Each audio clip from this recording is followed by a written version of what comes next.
Nous arrivâmes au Havre. J'allai d'abord à la poste. Tiberge n'avait pas encore eu le temps de me répondre. Je m'informai exactement quel jour je pouvais attendre sa lettre. Elle ne pouvait arriver que 2 jours après, et par une étrange disposition de mon mauvais sort, il se trouva que notre vaisseau devait partir le matin de celui auquel j'attendais l'ordinaire. Je ne puis vous représenter mon désespoir. Quoi, m'écriai-je, dans le malheur même, il faudra toujours que je sois distingué par des excès? Manon répondit. Hélas, une vie si malheureuse mérite-t-il le soin que nous en prenons? Mourons au Havre, mon cher chevalier, que la mort finisse tout d'un coup nos misères. Irons-nous les traîner dans un pays inconnu, où nous devons nous attendre, sans doute, à d'horribles extrémités, puisqu'on a voulu m'en faire un supplice? Mourons, me répéta-t-elle, ou du moins donne-moi la mort et va chercher un autre sort dans les bras d'une amante plus heureuse. Non, non, lui dis-je, c'est pour moi un sort digne d'envie que d'être malheureux avec vous. Son discours me fit trembler. Je jugeai qu'elle était accablée de ces mots. Je m'efforçai de prendre un air plus tranquille pour lui ôter ses funestes pensées de mort et de désespoir. Je résolus de tenir la même conduite à l'avenir, et j'ai éprouvé, dans la suite, que rien n'est plus capable d'inspirer du courage à une femme que l'intrépidité d'un homme qu'elle aime. Lorsque j'eus perdu l'espérance de recevoir du secours de Tiberge, je vendis mon cheval. L'argent que j'en tirai, joint à ce qui me restait encore de vos libéralités, me composa la petite somme de 17 pistoles.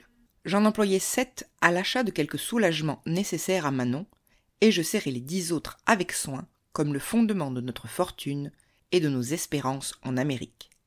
Je n'eus point de peine à me faire recevoir dans le vaisseau.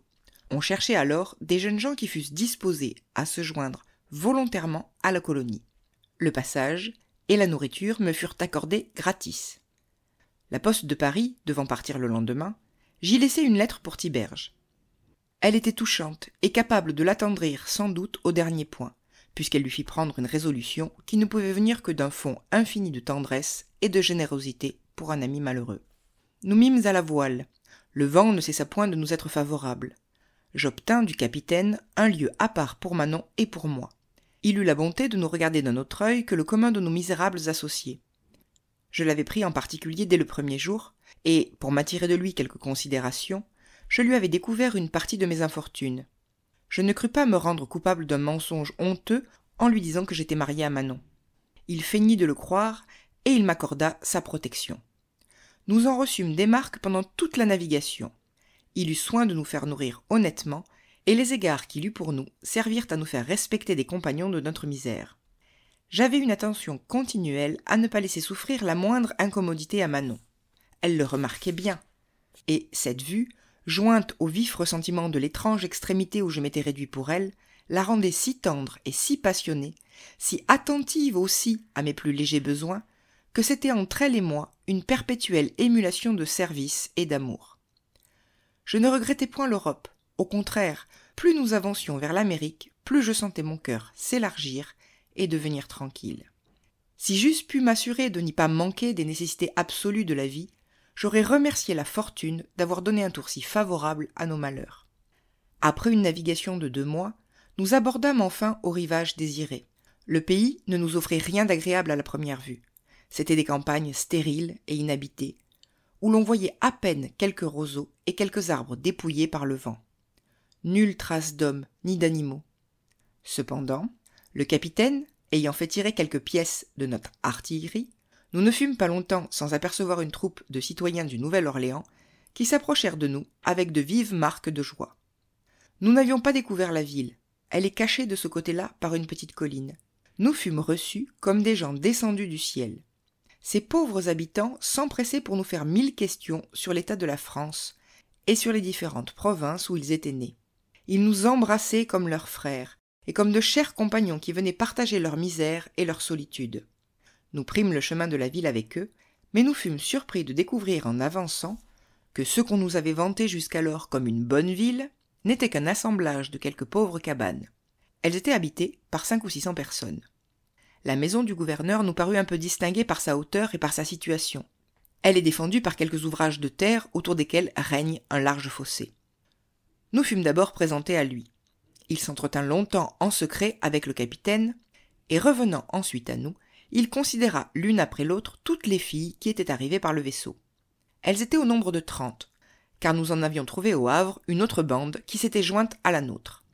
Le gouverneur, les ayant longtemps examinés, fit appeler divers jeunes gens de la ville qui languissaient dans l'attente d'une épouse. Il donna les plus jolis aux principaux, et le reste fut tiré au sort. Il n'avait point encore parlé à Manon, mais lorsqu'il eut ordonné aux autres de se retirer, il nous fit demeurer, elle et moi.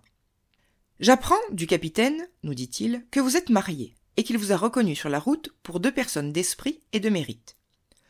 Je n'entre point dans les raisons qui ont causé votre malheur, mais s'il est vrai que vous ayez autant de savoir-vivre que votre figure me le promet, je n'épargnerai rien pour adoucir votre sort, et vous contribuerez vous-même à me faire trouver quelque agrément dans ce lieu sauvage et désert. » Je lui répondis de la manière que je crus la plus propre à confirmer l'idée qu'il avait de nous. Il donna quelques ordres pour nous faire préparer un logement dans la ville, et il nous retint à souper avec lui. Je lui trouvai beaucoup de politesse pour un chef de malheureux bannis. Il ne nous fit point de questions en public sur le fond de nos aventures. La conversation fut générale, et malgré notre tristesse, nous nous efforçâmes, Manon et moi, de contribuer à la rendre agréable. Le soir, il nous fit conduire au logement qu'on nous avait préparé. Nous trouvâmes une misérable cabane, composée de planches et de boue, qui consistait en 2 ou 3 chambres de plain-pied, avec un grenier au-dessus. Il y avait fait mettre 5 ou 6 chaises et quelques commodités nécessaires à la vie. Manon parut effrayée à la vue d'une si triste demeure. C'était pour moi qu'elle s'affligeait, beaucoup plus que pour elle-même. Elle s'assit, lorsque nous fûmes seuls, et elle se mit à pleurer amèrement. J'entrepris d'abord de la consoler, mais lorsqu'elle m'eut fait entendre que c'était moi seul qu'elle plaignait, et qu'elle ne considérait dans nos malheurs communs que ce que j'avais à souffrir, j'affectai de montrer assez de courage et même assez de joie pour lui en inspirer. « De quoi me plaindrais-je » lui dis-je. « Je possède tout ce que je désire. Vous m'aimez, n'est-ce pas? Quel autre bonheur me suis-je jamais proposé? Laissons au ciel le soin de notre fortune. Je ne la trouve pas si désespérée. Le gouverneur est un homme civil, il nous a marqué de la considération. Il ne permettra pas que nous manquions du nécessaire. Pour ce qui regarde la pauvreté de notre cabane et la grossièreté de nos meubles, qu'il y a eu peu de personnes ici qui paraissent mieux logées et mieux meublées que nous. Et puis, tu es une chimiste admirable, ajoutai-je en l'embrassant. Tu transformes tout en or. Vous serez donc la plus riche personne de l'univers, me répondit-elle, car s'il n'y eut jamais d'amour tel que le vôtre, il est impossible aussi d'être aimé plus tendrement que vous l'êtes. Je me rends justice, continua-t-elle. Je sens bien que je n'ai jamais mérité ce prodigieux attachement que vous avez pour moi. Je vous ai causé des chagrins, que vous n'avez pu me pardonner sans une bonté extrême. J'ai été légère et volage, et même en vous aimant éperdument, comme j'ai toujours fait, je n'étais qu'une ingrate. Mais vous ne sauriez croire combien je suis changée. Mes larmes, que vous avez vues couler si souvent depuis notre départ de France, n'ont pas eu une seule fois mes malheurs pour objet. J'ai cessé de les sentir, aussitôt que vous avez commencé à les partager. Je n'ai pleuré que de tendresse et de compassion pour vous. Je ne me console point d'avoir pu vous chagriner un moment dans ma vie. Je ne cesse point de me reprocher mes inconstances, et de m'attendrir, en admirant de quoi l'amour vous a rendu capable, pour une malheureuse qui n'en était pas digne et qui ne payerait pas bien de tout son sang, ajouta-t-elle avec une abondance de larmes, la moitié des peines qu'elle vous a causées. Ses pleurs, son discours et le ton dont elle le prononça firent sur moi une impression si étonnante que je crus sentir une espèce de division dans mon âme. « Prends garde, lui dis-je, prends garde, ma chère Manon. Je n'ai point assez de force pour supporter des marques si vives de ton affection. Je ne suis point accoutumée à ces excès de joie. Ô Dieu, m'écriai-je, je ne vous demande plus rien. Je suis assurée du cœur de Manon. Il est tel que je l'ai souhaité pour être heureux. Je ne puis plus cesser de l'être à présent. Voilà ma félicité bien établie. »« Elle l'est, reprit-elle, si vous la faites dépendre de moi, et je sais où je puis compter aussi de trouver toujours la mienne. » Je me couchai avec ces charmantes idées qui changèrent ma cabane en un palais digne du premier roi du monde. L'Amérique me parut un lieu de délices après cela. « C'est au Nouvel-Orléans qu'il faut venir, disais-je souvent à Manon, quand on veut goûter les vraies douceurs de l'amour. C'est ici qu'on s'aime, sans intérêt, sans jalousie, sans inconstance. Nos compatriotes y viennent chercher de l'or. Ils ne s'imaginent pas que nous y avons trouvé des trésors bien plus estimables. » Nous cultivâmes soigneusement l'amitié du gouverneur. Il eut la bonté, quelques semaines après notre arrivée, de me donner un petit emploi qui vint à vaquer dans le fort. Quoiqu'il ne fût pas bien distingué, je l'acceptai comme une faveur du ciel. Il me mettait en état de vivre sans être à charge à personne. Je pris un valet pour moi et une servante pour Manon. Notre petite fortune s'arrangea. J'étais réglé dans ma conduite. Manon ne l'était pas moins. Nous ne laissions point échapper l'occasion de rendre service et de faire du bien à nos voisins. Cette disposition officieuse et la douceur de nos manières nous attirèrent la confiance et l'affection de toute la colonie. Nous fûmes, en peu de temps, si considérés que nous passions pour les premières personnes de la ville après le gouverneur. L'innocence de nos occupations et la tranquillité où nous étions continuellement servirent à nous faire rappeler insensiblement des idées de religion. Manon n'avait jamais été une fille impie. Je n'étais pas non plus de ces libertins outrés qui font gloire d'ajouter l'irreligion à la dépravation des mœurs. L'amour et la jeunesse avaient causé tous nos désordres. L'expérience commençait à nous tenir lieu d'âge. Elle fit sur nous le même effet que les années. Nos conversations, qui étaient toujours réfléchies, nous mirent insensiblement dans le goût d'un amour vertueux. Je fus le premier qui proposait ce changement à Manon. Je connaissais les principes de son cœur. Elle était droite et naturelle dans tous ses sentiments, qualité qui dispose toujours à la vertu. Je lui fis comprendre qu'il manquait une chose à notre bonheur. C'est, lui dis-je, de le faire approuver du ciel. Nous avons l'âme trop belle et le cœur trop bien fait l'un et l'autre pour vivre volontairement dans l'oubli du devoir. Passe d'y avoir vécu en France, où il nous était également impossible de cesser de nous aimer et de nous satisfaire par une voie légitime. Mais en Amérique, où nous ne dépendons que de nous-mêmes, où nous n'avons plus à ménager les lois arbitraires du rang et de la bienséance, où l'on nous croit même mariés, qui empêche que nous ne le soyons bientôt effectivement, et que nous n'anoblissions notre amour par des serments que la religion autorise? Pour moi, ajoutai-je, je ne vous offre rien de nouveau en vous offrant mon cœur et ma main, mais je suis prêt à vous en renouveler le don au pied d'un autel. Il me parut que ce discours la pénétrait de joie. « Croiriez-vous, me répondit-elle, que j'y ai pensé 1000 fois depuis que nous sommes en Amérique? La crainte de vous déplaire m'a fait renfermer ce désir dans mon cœur. Je n'ai point la présomption d'aspirer à la qualité de votre épouse. »« Ah, Manon, répliquai-je, tu serais bientôt celle d'un roi si le ciel m'avait fait naître avec une couronne. Ne balançons plus. Nous n'avons nul obstacle à redouter. J'en veux parler dès aujourd'hui au gouverneur et lui avouer que nous l'avons trompé jusqu'à ce jour. Laissons craindre aux amants vulgaires, ajoutai-je, les chaînes indissolubles du mariage. Ils ne les craindraient pas s'ils étaient sûrs, comme nous, de porter toujours celle de l'amour. » Je laissai Manon au comble de la joie après cette résolution. Je suis persuadé qu'il n'y a point d'honnête homme au monde qui n'eût approuvé mes vues dans les circonstances où j'étais, c'est-à-dire asservi fatalement à une passion que je ne pouvais vaincre et combattue par des remords que je ne devais point étouffer. Mais se trouva-t-il quelqu'un qui accuse mes plaintes d'injustice, si je gémis de la rigueur du ciel à rejeter un dessein que je n'avais formé que pour lui plaire? Hélas, que dis-je à le rejeter? Il l'a puni comme un crime. Il m'avait souffert avec patience, tandis que je marchais aveuglément dans la route du vice, et ses plus rudes châtiments m'étaient réservés lorsque je commençais à retourner à la vertu. Je crains de manquer de force pour achever le récit du plus funeste événement qui fut jamais. J'allai chez le gouverneur, comme j'en étais convenu avec Manon, pour le prier de consentir à la cérémonie de notre mariage. Je me serais bien gardé d'en parler, à lui ni à personne, si j'eusse pu me promettre que son aumônier, qui était alors le seul prêtre de la ville, m'eût rendu ce service sans sa participation. Mais n'osant espérer qu'il voulût s'engager au silence, j'avais pris le parti d'agir ouvertement. Le gouverneur avait un neveu nommé Synnelet, qui lui était extrêmement cher.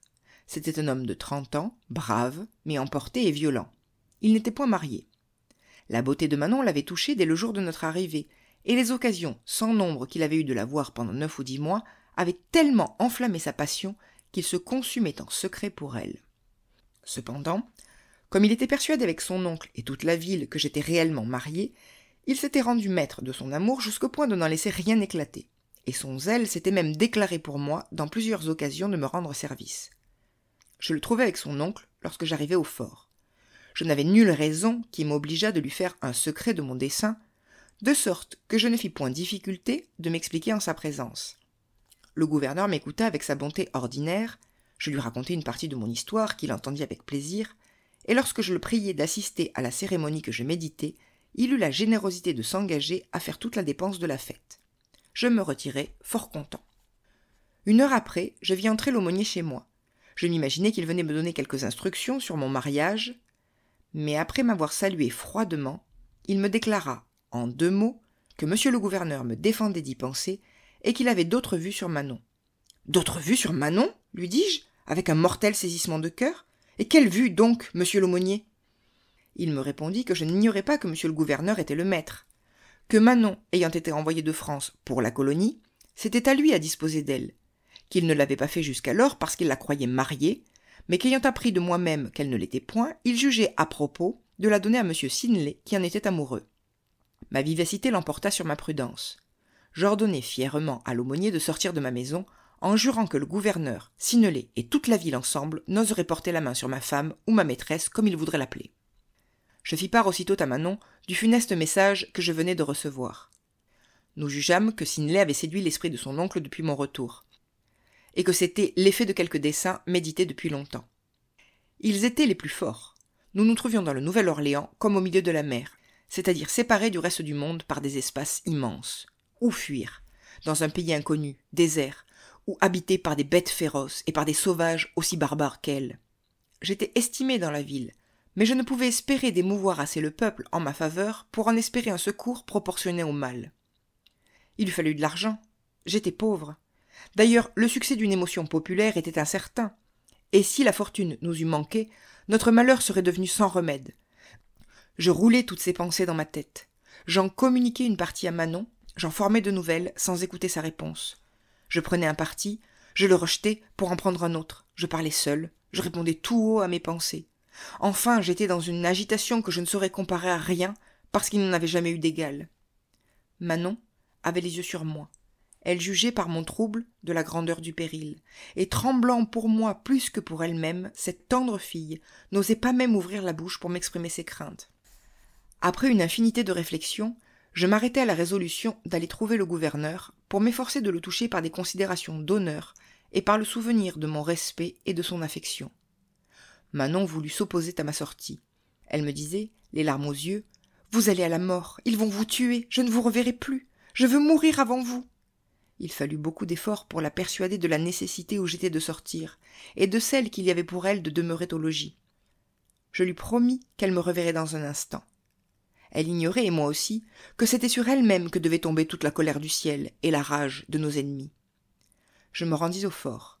Le gouverneur était avec son aumônier.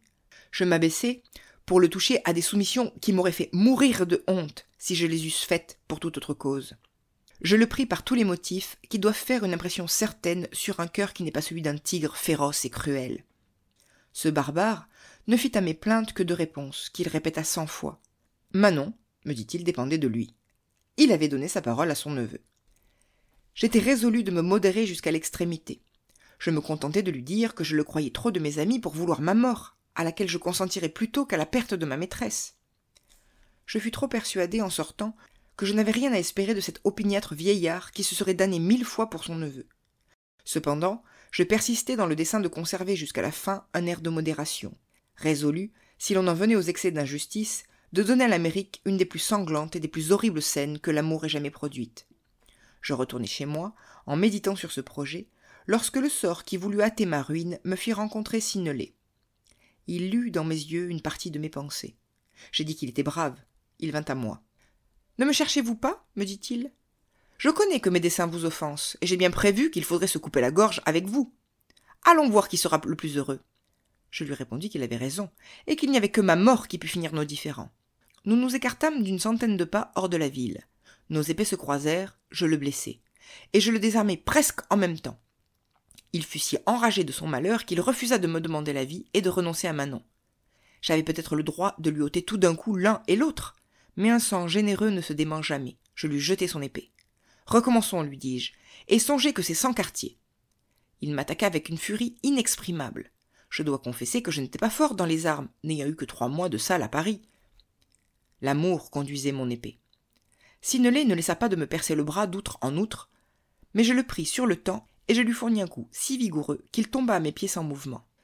Malgré la joie que donne la victoire après un combat mortel, je réfléchis aussitôt sur les conséquences de cette mort. Il n'y avait pour moi ni grâce ni délai de supplice à espérer. Connaissant comme je faisais la passion du gouverneur pour son neveu, j'étais certain que ma mort ne serait pas différée d'1 heure après la connaissance de la sienne. Quelque pressante que fût cette crainte, elle n'était pas la plus forte cause de mon inquiétude. Manon, l'intérêt de Manon, son péril et la nécessité de la perdre me troublaient jusqu'à répandre de l'obscurité sur mes yeux et à m'empêcher de reconnaître le lieu où j'étais. Je regrettais le sort de Sinelé. Une prompte mort me semblait le seul remède à mes peines. Cependant, ce fut cette pensée même qui me fit rappeler vivement mes esprits et qui me rendit capable de prendre une résolution. « Quoi ? Je veux mourir, m'écriai-je, pour finir mes peines ? Il n'y en a donc que j'appréhende plus que la perte de ce que j'aime ? Ah, souffrons jusqu'aux plus cruelles extrémités pour secourir ma maîtresse, et remettons à mourir après les avoir souffertes inutilement. » Je repris le chemin de la ville, j'entrai chez moi, j'y trouvai Manon à demi morte de frayeur et d'inquiétude. Ma présence la ranima. Je ne pouvais lui déguiser le terrible accident qui venait de m'arriver. Elle tomba sans connaissance entre mes bras, au récit de la mort de Sinelé et de ma blessure. J'employai plus d'un quart d'heure à lui faire retrouver le sentiment. J'étais à demi-mort, moi-même. Je ne voyais pas le moindre jour à sa sûreté, ni à la mienne. « Manon, que ferons-nous » lui dis-je lorsqu'elle lui reprit un peu de force. « Hélas, qu'allons-nous faire ? Il faut nécessairement que je m'éloigne. Voulez-vous demeurer dans la ville ? Oui, demeurez-y. Vous pouvez encore y être heureuse. Et moi, je vais loin de vous chercher la mort, parmi les sauvages ou entre les griffes des bêtes féroces. » Elle se leva, malgré sa faiblesse, elle me prit par la main pour me conduire vers la porte. « Fuyons ensemble, me dit-elle. Ne perdons pas un instant. Le corps de Sinelé peut avoir été trouvé par hasard, et nous n'aurions pas le temps de nous éloigner. Mais, chère Manon, repris-je tout éperdu, dites-moi donc où nous pouvons aller. Voyez-vous quelques ressources ? Ne vaut-il pas mieux que vous tâchiez de vivre ici, sans moi, et que je porte volontairement ma tête au gouverneur ?» Cette proposition ne fit qu'augmenter son ardeur à partir. Il fallut la suivre. J'eus encore assez de présence d'esprit en sortant pour prendre quelques liqueurs fortes que j'avais dans ma chambre, et toutes les provisions que je pus faire entrer dans mes poches. Nous dîmes à nos domestiques, qui étaient dans la chambre voisine, que nous partions pour la promenade du soir. Nous avions cette coutume tous les jours, et nous nous éloignâmes de la ville plus promptement que la délicatesse de Manon ne semblait le permettre. Quoique je ne fusse pas sorti de mon irrésolution sur le lieu de notre retraite, je ne laissais pas d'avoir deux espérances sans lesquelles j'aurais préféré la mort à l'incertitude de ce qui pouvait arriver à Manon. J'avais acquis assez de connaissances du pays, depuis près de 10 mois que j'étais en Amérique, pour ne pas ignorer de quelle manière on apprivoisait les sauvages. On pouvait se mettre entre leurs mains sans courir à une mort certaine. J'avais même appris quelques mots de leur langue et quelques-unes de leurs coutumes dans les diverses occasions que j'avais eues de les voir. Avec cette triste ressource, j'en avais une autre du côté des Anglais, qui ont, comme nous, des établissements dans cette partie du Nouveau Monde. Mais j'étais effrayé de l'éloignement. Nous avions à traverser, jusqu'à leur colonie, de stériles campagnes de plusieurs journées de largeur, et quelques montagnes si hautes et si escarpées, que le chemin en paraissait difficile aux hommes les plus grossiers et les plus vigoureux. Je me flattais néanmoins que nous pourrions tirer parti de ces deux ressources, des sauvages pour nous aider à nous conduire, et des Anglais pour nous recevoir dans leurs habitations. Nous marchâmes aussi longtemps que le courage de Manon put la soutenir, c'est-à-dire environ 2 lieues, car cette amante incomparable refusa constamment de s'arrêter plus tôt. Accablée enfin de lassitude, elle me confessa qu'il lui était impossible d'avancer davantage. Il était déjà nuit. Nous nous assîmes au milieu d'une vaste plaine, sans avoir pu trouver un arbre pour nous mettre à couvert. Son premier soin fut de changer le linge de ma blessure qu'elle avait pansé elle-même avant notre départ. Je m'opposai en vain à ses volontés.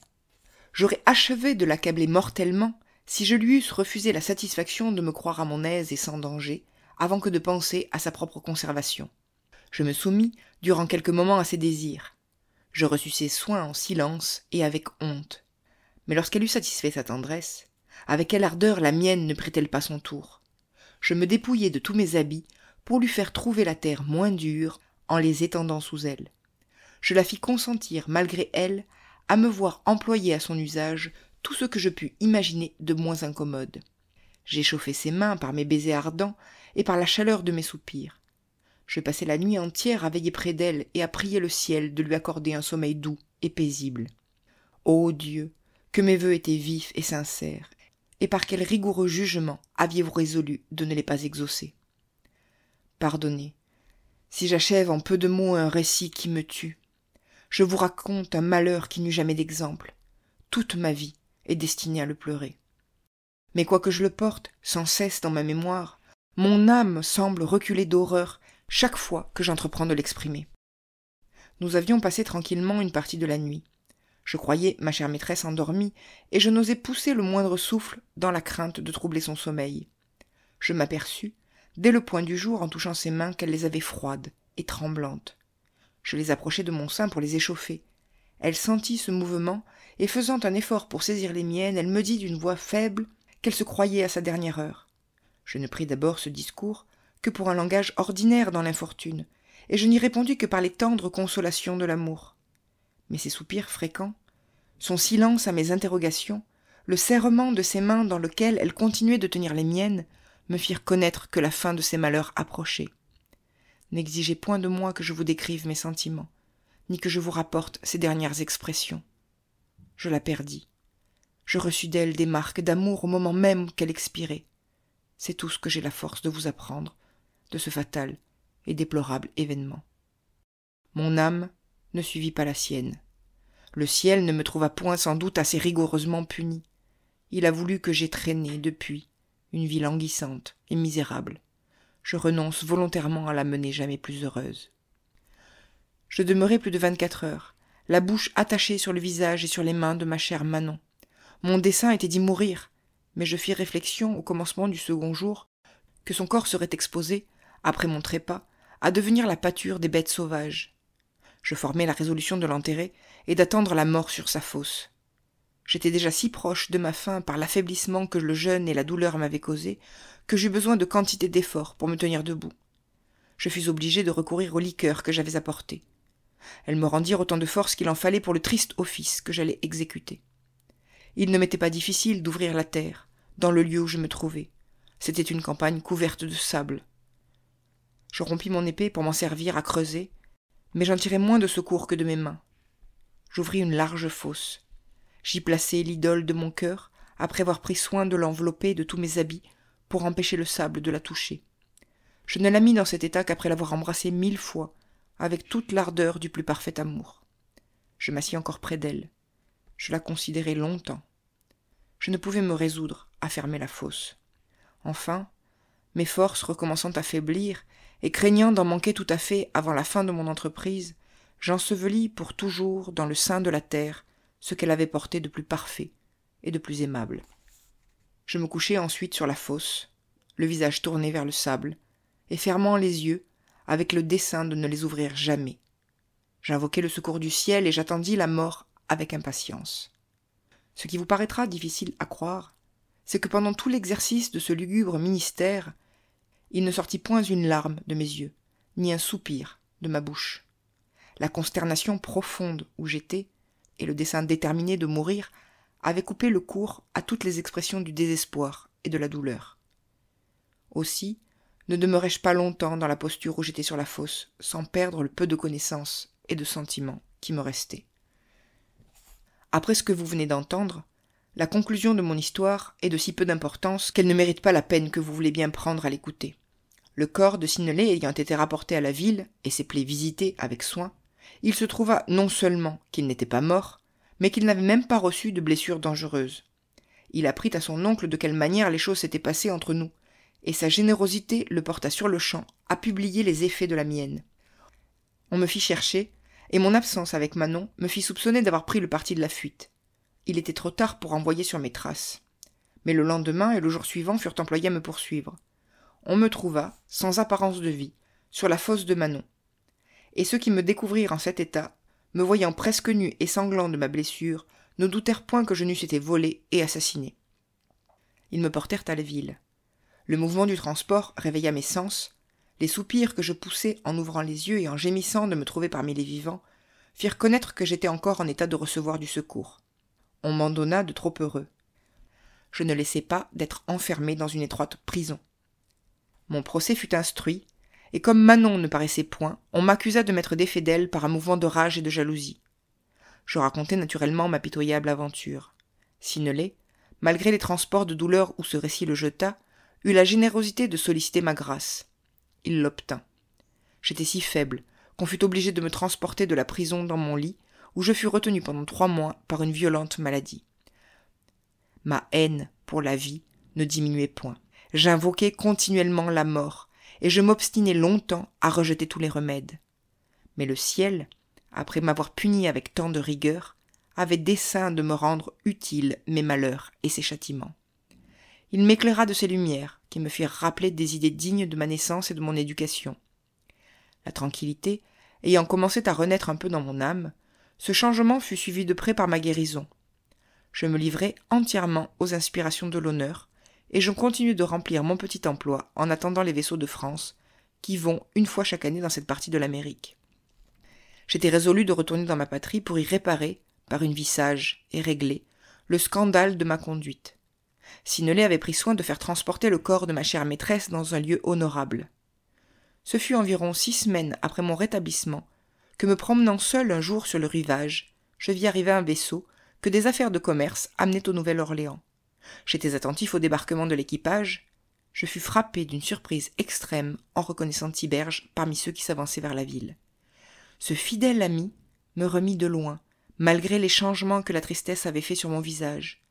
Il m'apprit que l'unique motif de son voyage avait été le désir de me voir et de m'engager à retourner en France, qu'ayant reçu la lettre que je lui avais écrite au Havre, il s'y était rendu en personne pour me porter les secours que je lui demandais, qu'il avait ressenti la plus vive douleur en apprenant mon départ, et qu'il serait parti sur-le-champ pour me suivre s'il eût trouvé un vaisseau prêt à faire voile, qu'il en avait cherché pendant plusieurs mois dans divers ports, et qu'en ayant enfin rencontré un à Saint-Malo qui levait l'ancre pour la Martinique, il s'y était embarqué dans l'espérance de se procurer de là un passage facile au Nouvel-Orléans.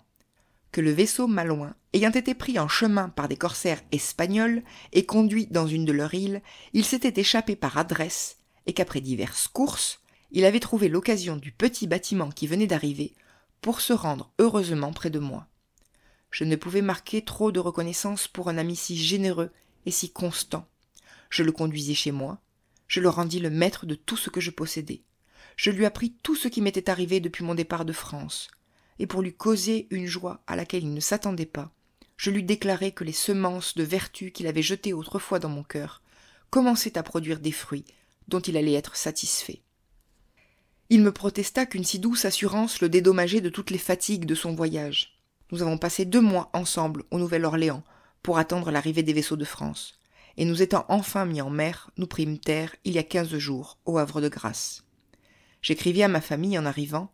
J'ai appris par la réponse de mon frère aîné la triste nouvelle de la mort de mon père, à laquelle je tremble, avec trop de raison, que mes égarements n'aient contribué. Le vent étant favorable pour Calais, je me suis embarqué aussitôt dans le dessein de me rendre à quelques lieues de cette ville, chez un gentilhomme de mes parents, où mon frère m'écrit qu'il doit attendre mon arrivée.